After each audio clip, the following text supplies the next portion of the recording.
This episode brought to you by Nicholson Realty 2.0 and Chuck's Sewer, Plumbing, and Drain. Welcome to Garage Talk. I'm Conrad. Let's go. I'm Ted. It's time to rock and roll, and I mean rock and roll this time. I know, man. I know you do. You know who we got with us? Man, we're excited. The front man for America's Van Halen experience, the Jump Tribute. Mike. Yep. How we doing, Mike? I'm good, man. Glad to be here at a beautiful, brand new performing arts center here in Gas City, Indiana. We are on the Indiana World Tours, like we like to say.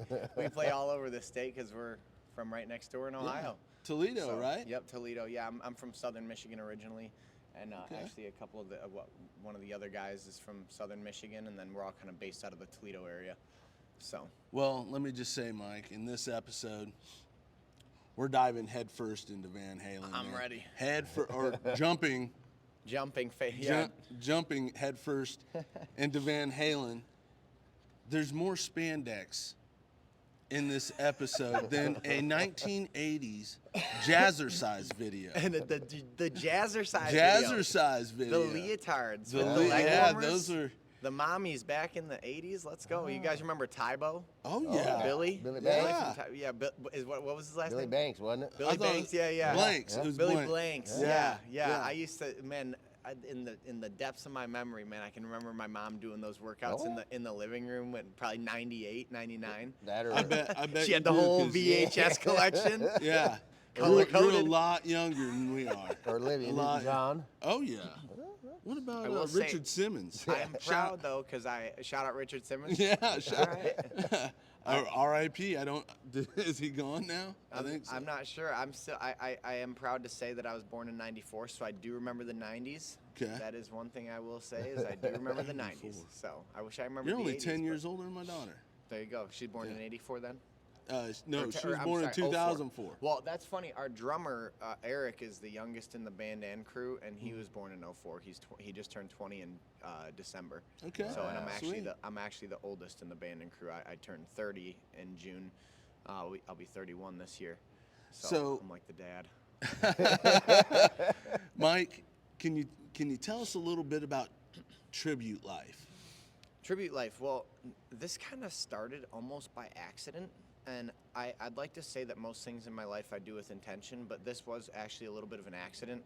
I started a marketing job out of high school in 2012. Started a little pop punk band with some friends. Come about 2013, mid 2013, I got an offer from a bigger band from my area called Hour 24. They were still unsigned. They were doing regional touring, and they were just a little bit more my speed as far as the music goes. And ended up joining those guys. Did my first regional tour at 19. Did my first national tour at 20, and played. Actually, still to this day, I've played more shows as a drummer than I have a singer. I've probably done like 350 shows as a drummer. Okay. Probably about 2.25 as a singer, and it was a really good experience. Honestly. Learned how to tour, learned how to live on the road, learned how to deal with venues and everything, and then ended up in 2015 recorded our second record with I wasn't on the first one because their original drummer went to accounting school or something like that. Okay. Wow. And I took his spot and ended up going into the studio in Long Island, New York with Dan Corneff, who is kind of he's most notably Breaking Benjamin's producer. Okay. Oh, that's real cool. And he's done a bunch of Dan Corneff, Korneff. If you look him up later, I mean, he's worked on all sorts of metal bands. He's got multiple platinum records. It was a really, really great experience for us. So coming out of that, kind of had some issues going with the band, separated ways. And in 2017, I kind of just said, I'm done with music for a little bit. I need to kind of regroup my life. Started my media business, started making some adult money, and I was like, wow, this is nice. I'm not going back to music anytime soon. And then played a couple of cover shows in Toledo with some friends. Sat down with one of my best friends, who was my former guitar player from Hour 24, Cody Sizemore. That was in April of 2019. And I'm like, man, being in a band is, I've said this so many times, being in a band is a high that you can't smoke. It's so awesome, but you got to be doing it to feel it. Yeah. And I said, man, I really want to do music again. It's been almost 2 years.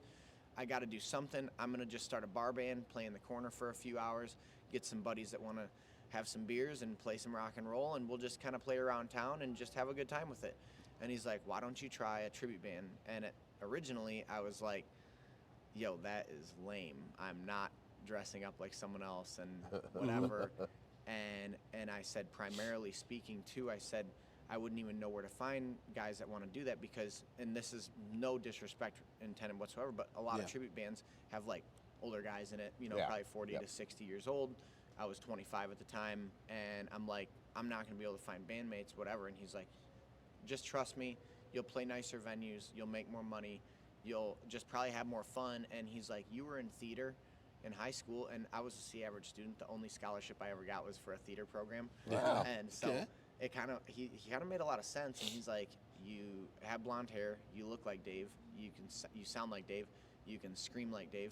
Most days you act like Dave, and you love Van Halen. He's like, you should just give it a shot. Like, I think it'll really work out if you put your mind to it. And I was like, okay. So I'm like, he's like, go watch a couple of good tributes, come back to me, let me know what you think. Okay, sure.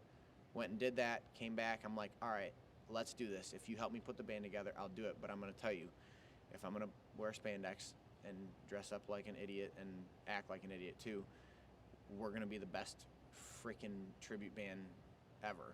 There you seriously. And we got stopped by COVID, and you know, once we came out of that, we kind of, you know, regrouped around 2021. At the beginning of 2022, we got we ended up getting picked up by an agent like right at the beginning of 2022, Greg St. Charles. We played 8 shows between 2019 and the beginning of 2022. Okay, so like 2019, 2020, 2021, 8 shows. 2022 we did 35 shows. 2023 we did 72 shows. 2024 we did 111 shows. 111 shows. 57,000 in attendance and 78,000 miles of travel. We did 26 states. We did 3 different countries. We did both ends of Canada, Ontario, and British Columbia, and we did 4 shows in Australia last year. Wow. Sold out in Sydney. That 20 sold out shows entirely for the year. you guys were busy, man. So it went from literally like a joke about a bar band. COVID kind of paused it for a second. And then within 3 years, like I didn't even have an LLC for this business until April of 2022. Okay. So in 2.5 years time, we played like 225, 215 shows or something, whatever the math is. But either way, in 2.5 years, friggin' 150,000, 175,000 miles, 225 shows. Like this thing just went from nothing to international. Nothing to kicking ass success fast. Story. Yeah, we grew up. We had our first video go viral in December of 2022, and I can tell you in 2 years of just doing social media building, we grew almost 200,000 followers online. So, but that's where I come from. I come from marketing and social media. Yeah. So that was the business I started before Jump. So awesome. It's been really, really a cool experience. And honestly, like, if you guys have probably seen the slogan and everything, like when people ask like, oh, how's tribute life? I'm like, never, people are like, did you ever see this? I'm like, no, I didn't graduate high school and think, man, I'd love to grow up and be a David Lee Roth imposter. Like never once. But the running joke is back when I first started this, and this is a true story, that I was hanging out in Toledo having some drinks at a bar, and a guy asked me, and I'm buzzed up, right? And he's like, I don't know, Mike, don't you think that it's just kind of like cheesy to be wearing spandex and ripping off an 80s band? And I was like, dude, trust me. Yes, that was my first response to Cody when he said this. I'm like, dude, that's so cheesy, like, and lame. I'm not doing it.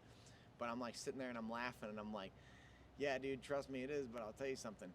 Your mom fucking loves it. I know. And it like started this whole laughing spree, and we're like, and it was not like, it wasn't aggressive or anything, but it was just a joke. And that joke has turned into like, literally, I mean, even on our hats that we have, like, it's like our punchline. You can see like inside the hat. I'm not sure if the camera shows it or not. Your mom loves it. But your mom loves it. And then we've got beanies that say that. We've got shirts that say it. We say it during the shows, and that joke is part of the reason we went to Australia, because people started to see our viral reels. So like I walked into a truck stop last year, and some guy goes, "Are you your mom guy from TikTok?" And I was like, yeah. That's crazy, but yeah. So That's that's how awesome. it started. That's kind of tribute life is a good Man. life. You know, it's a fun life. I gotta know. So before the show starts, how do you channel your inner Diamond Dave? Well, it's funny you say that or ask that because one guy that came back, a buyer that hired us for a festival this year actually comes back, and we're all just hanging out. And people think that when you're on the road as a band, like it's like cocaine and hookers, and it's, you saw it. Yeah. It's Mountain Dew and Little Caesars Yeah. for a snack. Yeah. And it's the boys hanging out working on guitars Yeah. and just a bunch of dudes doing whatever. Yeah. And I mean, like that's just what it is. But I'll just tell you, like, it's just a switch when you like. I've always wanted to pursue an acting career, but just for a few reasons, I've kind of like pulled the foot off of that. Where I know, like I was actually supposed to move to LA in 2017 after my last West Coast tour with a band from Delaware. I had a spot in Miracle Mile by the La Brea Tar Pits picked out. One of my real good friends lived out there and everything, but it just didn't work out. But when you act, like there's just a switch in your brain that turns it over. And for me, it's really just getting into the garb, getting stretched out. I stretch on a power plate, which if you don't know what a power plate is, look it up. It's a certified medical device. I used to train small group classes. I actually went from training middle-aged moms to entertaining and singing for middle-aged moms. So, Entertaining. Your mom loves it all. yeah, but so I don't really, I can tell you, I don't necessarily have like this whole like channeling process where I'm like, I'm just like, you know, just start to crank up. I start to walk with one shoulder down, like, you know, and I'm just like, all right, man, like here we go, you know. All right. And that's about it. I mean, I it's think not, you got that down pat.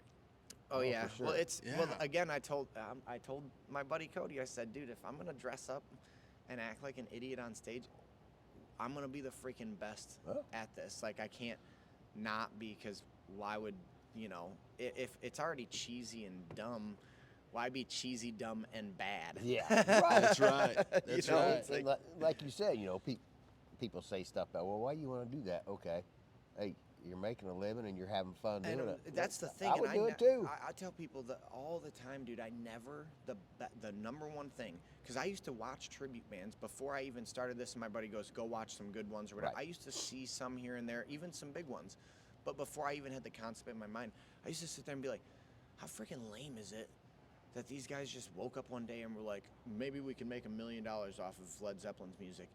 And I can tell you right now, yeah, I'm sure there's some people out there that are in cover bands or whatever, and they're like, listen, we need to be making whatever. But I never started this for the money. Right. It was once it started, I was like, okay, well, if we're going to travel and we're going to do this, I need to structure this like a business and actually get guys out of their jobs and like really make sense of it.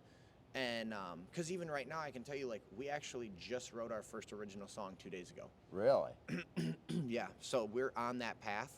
And we do have that artist itch. This has just been a really cool way. Like I told the boys from the start, just trust me, just trust the process, trust yourselves, and let's just become better as a band. Let's just become better as a band. Let's play shows, let's travel, let's figure it out, let's network, meet people, meet buyers, meet other bands, whatever. And just go through the motions, and then when we want to, we can break off, write our own stuff, we can create content, do the same thing we did for Jump, grow it online, and then shoot, something works out, we can tour on that stuff and tour part-time on that and still have this as like an anchor and like a fun thing. But that's what I started this for, was literally to have fun. I never went into this like, I need to make money playing someone else's music, so like who am I gonna cover? I just literally sat down at brunch one day with my friend, was like, I gotta play music again.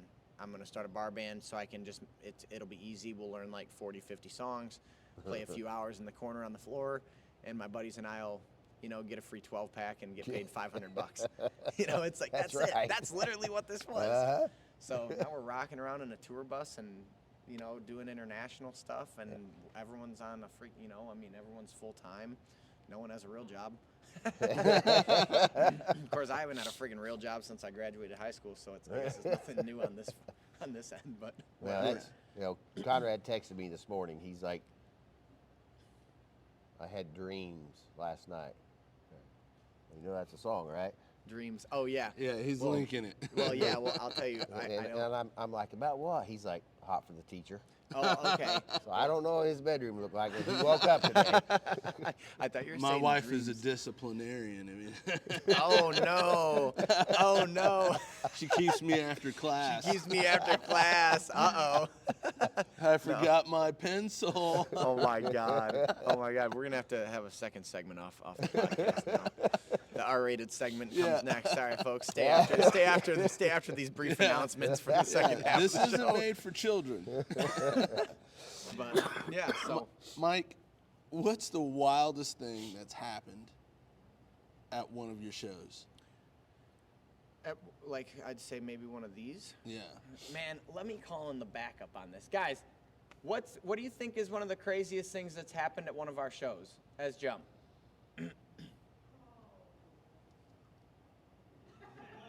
Oh boy. Well, I'm gonna start with McHenry County Fair while you guys think of something, because that was just. Uh-oh. Oh yeah, I'll be honest with you. My wife was with us at a meet and greet one night, and the way I set myself up in this region is I basically wear.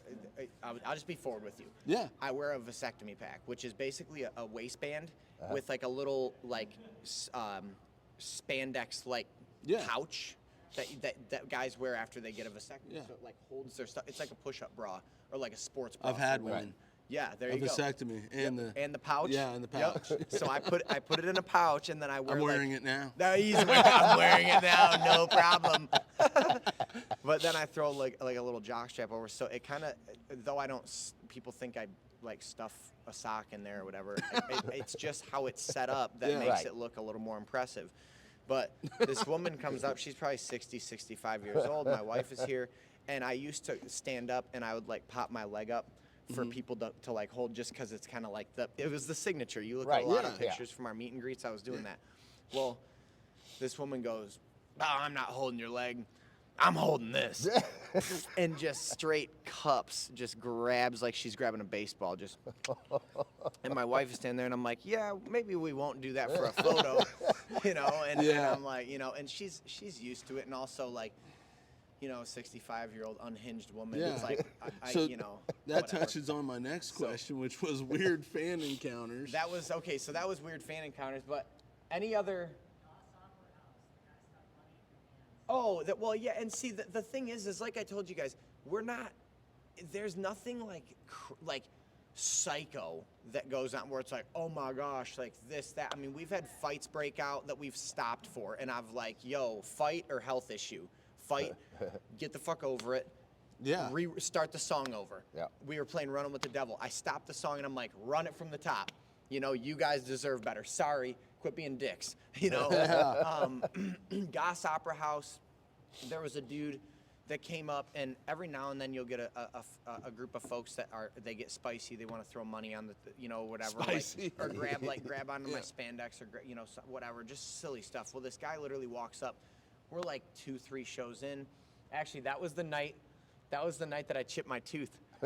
Justin, our guitar tech, put my batteries in backwards, and so my mic wasn't working. And I ran out there, and I missed the first note of Unchained. So I ran out there, and as I came up, I just went, and I was like, crap. And I chipped my front tooth right there on my microphone. But that night, about 2-3 songs in, people started throwing money on the stage, and so I'd kind of like go up and like, let them tuck them into my bandanas or something, whatever.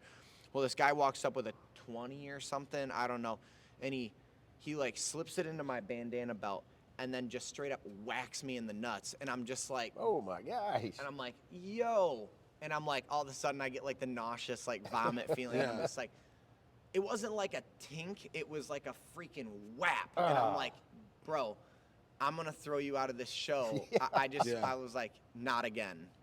Like I didn't want to ruin the vibe or anything, but I'm like, that's enough.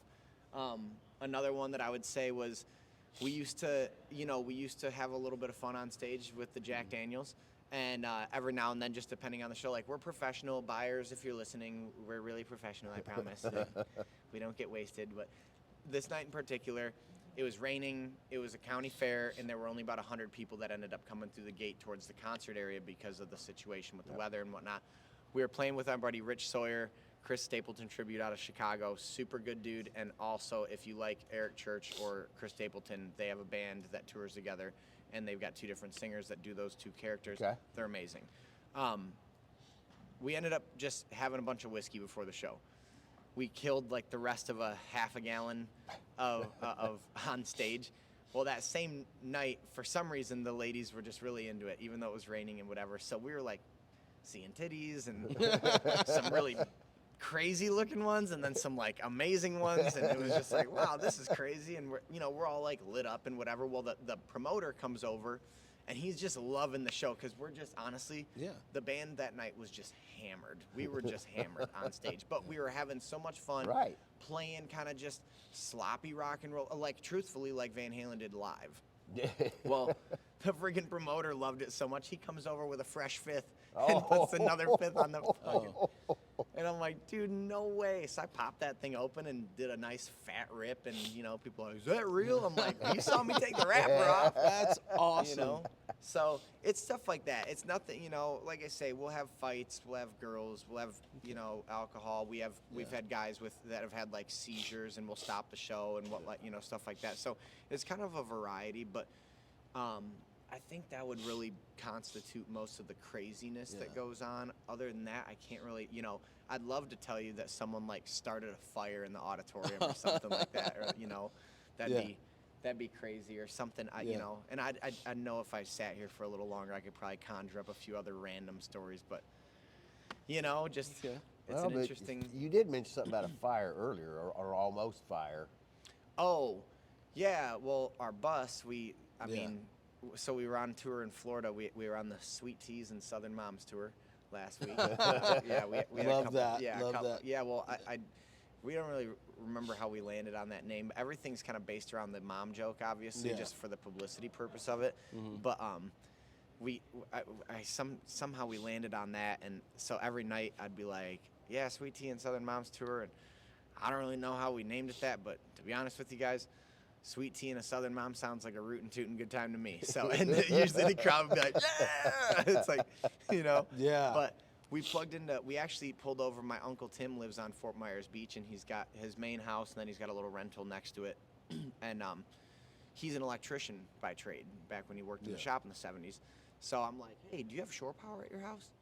And yeah, I got it wired in. You can just run your lead over to it. And I'm like, that's perfect, because he lives on the beach, so we didn't want to run our generator and be too loud. Yeah.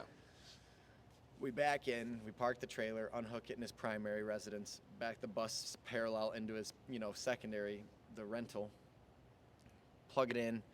Eric, our drummer, walks in and is like, ow. I think I got zapped on the bus. And we're like, that's weird. I wonder how that happened. Well, we plug it in, and I'll be honest with you, I don't smoke cigarettes, but I'll smoke a cigarette. Yeah. And so I happen to have a pack of cigarettes with me when we were down south. And they're making fun of me now. Shut up. They're like, yeah, right, Mike, yeah, right. No, seriously, I got a couple packs of cigarettes back around the holiday, and it's kind of like if someone buys a nice bottle of whiskey at the holidays. That's my bottle of whiskey. Yeah. I don't drink a whole lot anymore, but I like to smoke a cigarette here and there. So I had a pack in the bus, and I'm like, you know what, we're going to get in the hot tub. My uncle's got a really sweet pad on the beach, and so I'm like, we're going to get in the hot tub. You know what, I'm going to smoke a cigarette tonight. I know I got a pack up in my bunk or something like that. So I go back in, and I get in, and just stuff is not on right. The lights, some of the lights are on, some are off. The microwave is beeping, and I'm like, I know something's going on right now. I don't know what it is. So then I hear and I'm like, what the heck? So I look up by the TV, and I see smoke start to curdle over the TV, and I'm like, well, that's not good. So I go back to the breaker box, which is there's a bathroom in the very back, and it's a shower and a sink, and then there's a separate door to the left that's just the toilet. Well, above the toilet's the breaker box. So I open up I'm like, I'm gonna check the breakers. I opened that up, and dude, it was like someone put a bucket of dry ice in there. It was just thick white smoke just pouring out of there, and I'm like, holy crap. So I run out, unhook it real quick, and I'm like, holy cow. So, checked, shut all the lights off, looked around with, to see if there's anything glowing or burning or whatever. We're all good. The circuit breaker up front smoked a little bit, but we actually tested it out. It's fine. We swapped the converter out in the back. That's fine now. Well, we get home, a week later, Sunday night, I go over to clean it out with my wife. We reorganize some stuff, whatever. Drop it off for service Monday, pick it up, go back Monday night, plug it back into my shore power spot that I rent back at home in Lambertville, Michigan. And I hear beep, beep, beep, and I hear the fans kind of cutting in and out, and I'm like, something's not right here. So I go and I check, and I'm like, I know the feed's right because I had it installed by a master electrician. Like, he tests the levels and everything. So I go in, there's friggin' smoke rolling out of the bathroom again. Oh, and I'm like, man. Shit. So I pull it out, take it back to Camping World. They pull the thing out. There was a fray in our main hot wire. Oh. And there was no ground hooked up. Like, the ground came out. Wow. And Oh, so boy. it was like, wow, dude. I was so thankful that when they pulled it out, it was like Oh, I'm so sure. obvious. Because we've had some other like electrical and wiring issues. Yeah. But it's nice when they go, oh, look, this wiring harness is like chewed in half. That's obvious. That's your issue. Okay, perfect. Now I'm fully confident. But I always hate when it's like, well, we think the leak is coming from this, or we think the short is coming from that. It's really nice when they pull a wire out and they go, oh, yeah, see this 7-inch fray? This was tapping on your, and Yeah. some nights we'd plug it in and it wouldn't be, and then some nights we'd plug it in and it'd be resting on the frame, Oh, because it yeah. just kind of moves around Yep. in there. Uh-huh. So I'm like, shit, man, son of a bitch. But so yeah, Well, fortunately, everybody we still have a bus out survived, there. right? Everybody survived. Yeah. The bus is still there. We're, we didn't burn it to the ground. Didn't or lose anything nothing. like That's good. That's Yep. good. So before we let you go, You're good. gotta ask, Super Bowl prediction. Okay, do you want my honest take? Because people are gonna Yeah. get pissed off. No, give us your honest take. Okay, so I'm a major conspiracy theorist, and I'm going to tell you something. When Tom Brady comes forward and says the 7 refs on this game were literally paid for by the management and ownership of the Chiefs, I believe it. Because the government is bullshit, sports entertainment is bullshit. The Lions, all my friends are Lions fans. I'm from Michigan.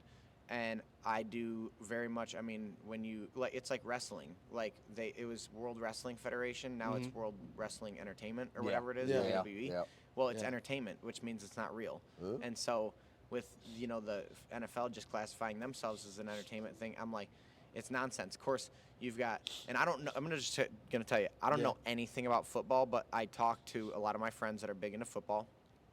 I do know, is it the Eagles? Yes. Yep. Yeah. Philadelphia I've been told that Eagles. the Eagles fan base is absolutely wretched. Crazy. Oh crazy. my gosh.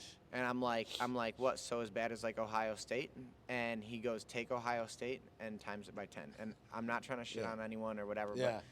but He's an Ohio State Go fan. Buckeyes. yeah, and so I'm like, that's cool, but like I'm like, everyone is. I'm a Michigan boy that grew up in Ohio and going to Ohio things and whatever, and people always ripped on me for just being from Michigan. And I was like, if you take football that serious, dude, like I feel bad for you. Like I'm just Mike from Michigan. That's Yeah. it. So I'm like, I like geez that. Mike from Michigan. Mike from Yeah. Mich- So. Hey, So- So I don't know. I honestly think the Chiefs are paid for, and they're gonna win it again.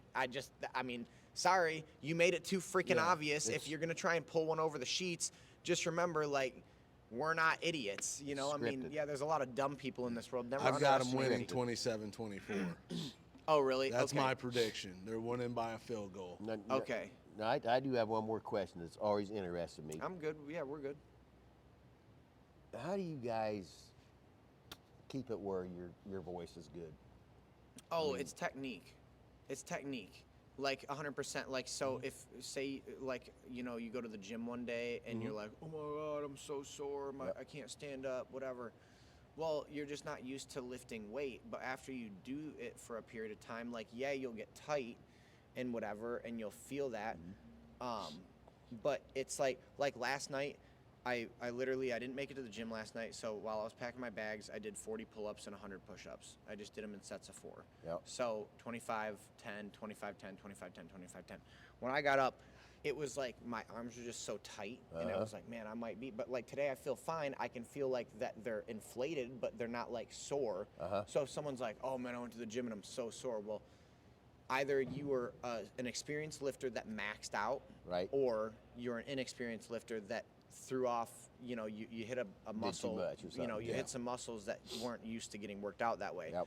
So for me in particular, because obviously the guys like sing harmonies and stuff, but for me, it's all technique.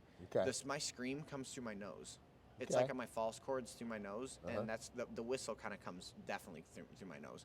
Okay. But people ask me that all the time. They're like, "Man, I can't believe you can talk right now," and I'm like, well, I have to sing for 2 hours. Like, that's my job. Yeah. And so, like, if I don't know, it's like someone being like, man, I can't believe you backed in that semi-truck.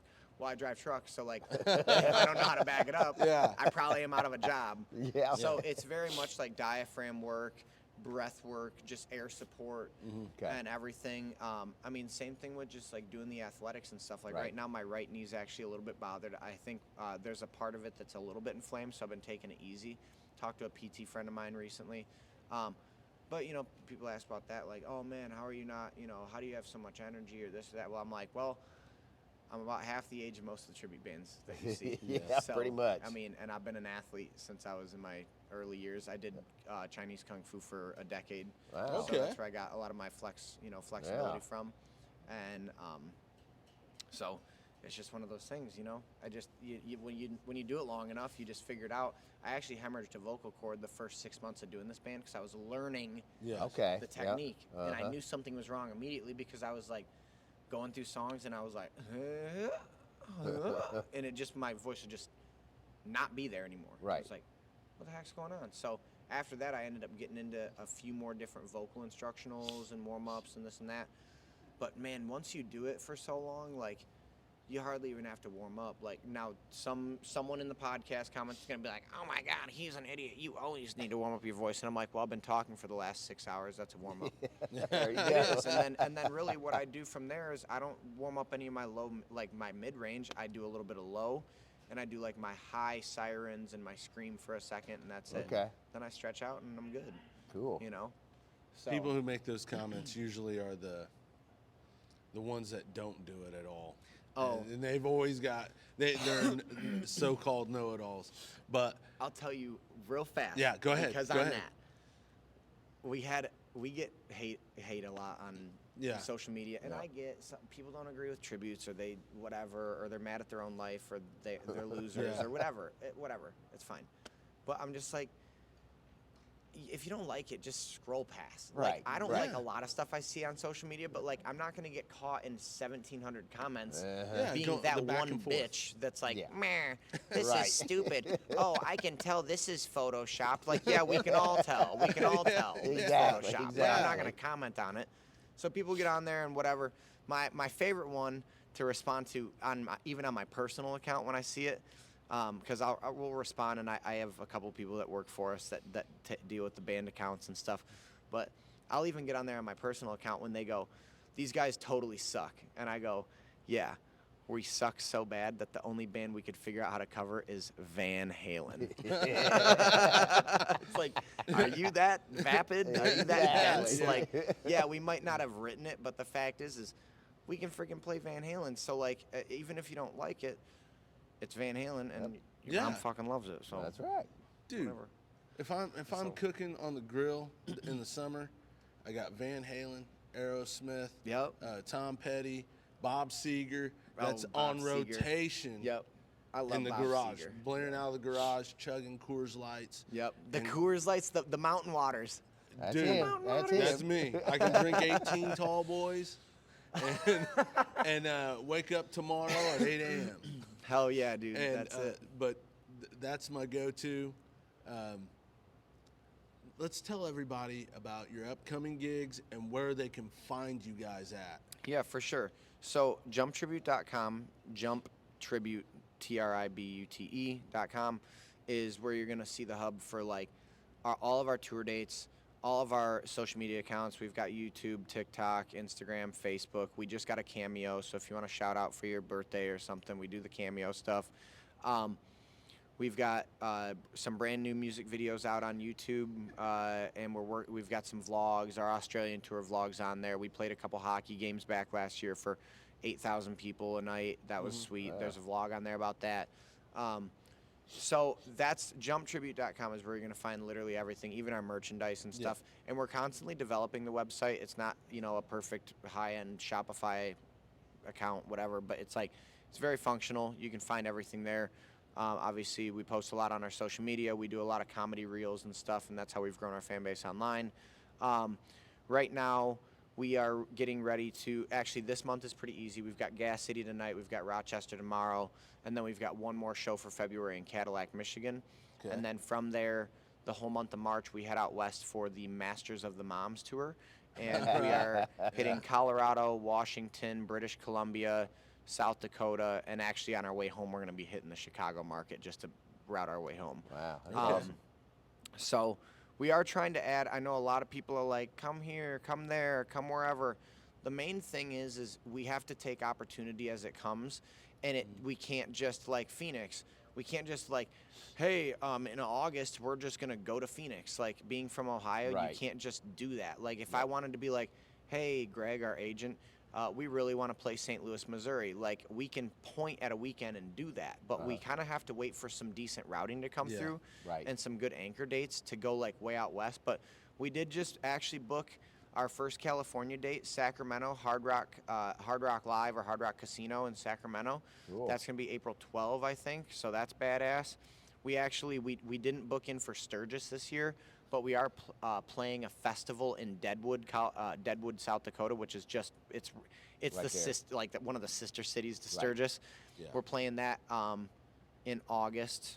And then actually, ironically, the one of the cities we're playing in BC in March is Victoria, McPherson Playhouse, beautiful theater, amazing crowd. Show is actually doing really well. It probably will sell out this time around. I think it's like a 700 seater or something like that, maybe 720. But we're actually flying back out to do Saanich. Sorry, British Columbians. I don't know if that's how you pronounce it, but I think it's Saanich. The Saanich Fair, the last weekend of August. So we'll be flying out to do that. And we got another Florida tour that's in route for next January, and we're looking at possibly doing like a Northeast tour in February. I know Texas is a big one that they've been talking about that people want us to go. Well, actually, I should say the Northeast tour will include New Jersey, so no one freak out from New Jersey.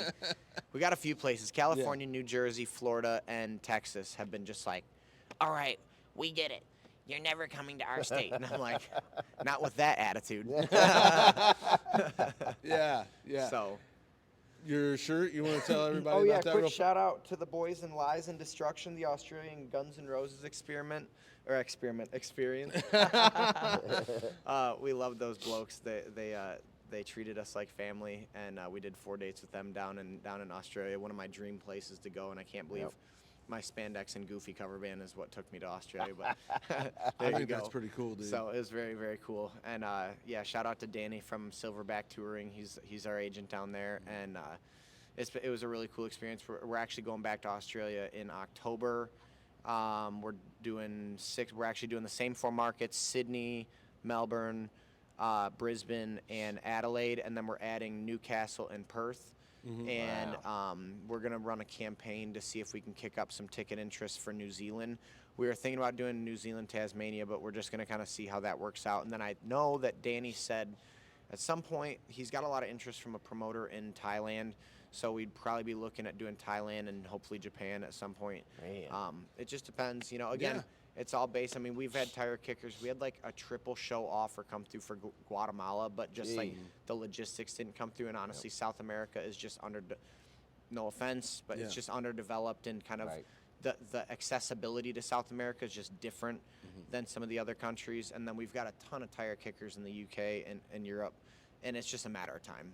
It's really, that's all it is at this point. It's just a matter of time. So awesome, man. We'll see. Thank you and your band for Dude, thank you guys for having us. We for appreciate it.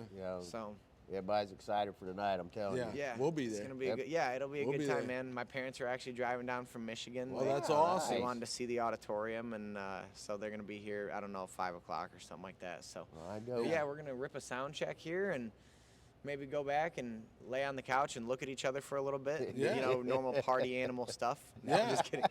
I always tell people, I'm like, it's funny because it's not the 80s anymore. It's definitely not as exciting as it once was. He likes Busch Light, man. Good. Busch Light, how do you know that? What do you mean? Oh, you saw I the, do my the research, video. Oh, the yeah. video, the Bush NA. Bush Light and Dude, Sour Patch Kids. That man. is so funny. Bush and Sour Patch Kids. I was literally on stage in Chicago back in December, and this woman stands up in the center about 3-4 rows out and throws me a box of Sour Patch Kids. And I'm like, that is friggin' sweet. Yeah. And then Literally, it's sweet. yeah, it is. And then they're And they're sour. sour. Yeah, and sour. Yeah. They're sour, and then they're sweet. Yeah. But then that's so funny because then we had a show. I think it was January 10th, BMI Event Center in Versailles, Ohio. Mm-hmm. Super cool venue, one of our favorites. And another woman that came out to show that we've seen at shows before, like sitting over there, and I came over and I was kind of singing in her directions or whatever, and she like opens up her purse and pulls a box of Sour Patch Kids out and throws them up on stage. And I'm like, dude, that's friggin' sweet, man. People, like, I just have to say for the listeners and for whoever this pertains to, like, I speak on behalf of myself and the rest of the band when I say, like, we are sincerely flattered at how many people have really attached themselves and identified with this band because, again, this was started for fun. This was never started for the big stage or for the tours or the money or the bus or the anything. It literally was, let's get a group of boys together and just have some fun playing some cover tunes. That was it. And when it kind of, hooked in, I figured, okay, an agent wants to put us on, like, all right, let's do this, and let's start building a social media following around it because that's where I came from. And all of a sudden, we had that first video hit 1 million views in a week or two. And it was just over since then. I mean, that's where, like I say, that's where Australia came from. That's part of what Canada came from. Like, that's where a lot of our different show offers have come from, was from our social media. So I just want to say a sincere thank you to everyone that has supported this band. I legitimately laugh some days when I wake up and I remember that my day job is, conducting the masses in Van Halen karaoke. Like, that's so cool. I have the most badass job ever. So That's awesome. It's very cool. Yeah. And that's tonight at 7:30 here at the Gas City Performing Arts Center, Teddy. Conrad, are you ready to jump and then dance the night away? Oh my gosh. Yeah. Enough of the jokes. Yeah. No, I'm kidding. Hey, he's cheesy, but they're mom. The mom. They fucking Mom love it. love it. Mom fucking love it. Sorry. Thanks again, man. Thanks, Mike. Rock and roll, boys. Thanks.